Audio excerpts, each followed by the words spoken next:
Hi, Principals Leadership 2. This is Mrs. Brown, and we're on week 7. I know my voice might sound a little strange this week, but I went to a game this past weekend and I've kind of almost lost my voice. So, anywho, let's go ahead and get started on our topic, Becoming My Best.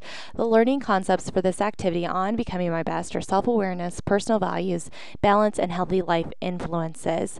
And our goals are that participants are going to be able to reflect on who and what is important in their lives, gain awareness of who and what influences peers in the group, and identify healthy influences in their lives. So, going back to the learning concepts, when you present this type of an activity, this may be the first time any teens typically or anybody might take the moment to sit down and think what makes them happy in their lives and how this connects to their personal values. It can also inspire them to consider changing negative relationships or activities because they do not contribute to the growth they want for themselves. This activity does promote positive discussion, self-knowledge, and a greater awareness of making healthy life choices.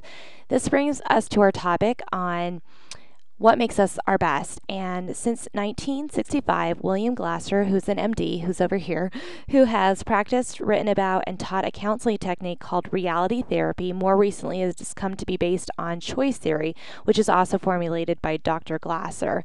And choice theory, the goal of improving life situations is rooted in answering the driving question, is what I am doing getting me closer to the people I need?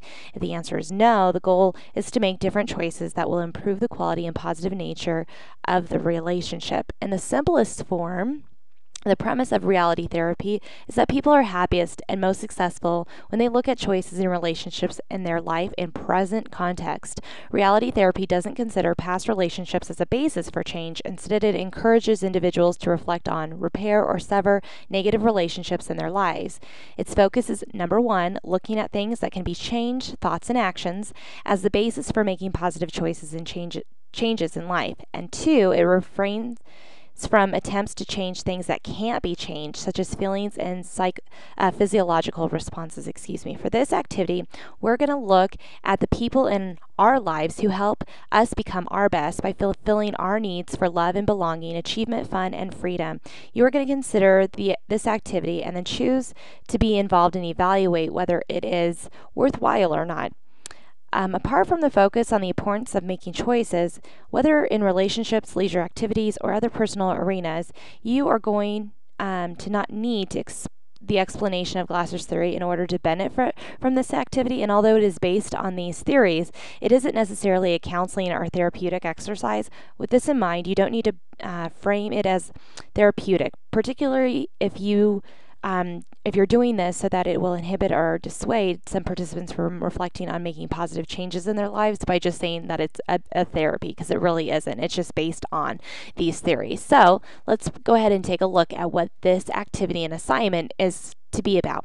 You are going to write your responses to the statements on each of the handouts that I will provide for you, and please see those as the attachment in Blackboard.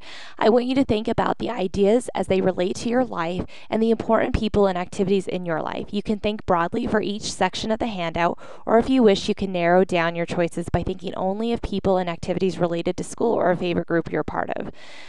The two activities are going to be who supports me is the first one. The second one is what inspires me. You'll need to open both of these handouts. You can fill them in and then send them back to me. Or if you want to go ahead and just email me with the names or activities that you would fill in for each area for the handout, and then you can email. But please label correctly what your answers are and where you'd put that in. And as you know, this is going to be due this week by Thursday at 5 o'clock p.m. If you have any questions, let me know. Thanks, and have a great week.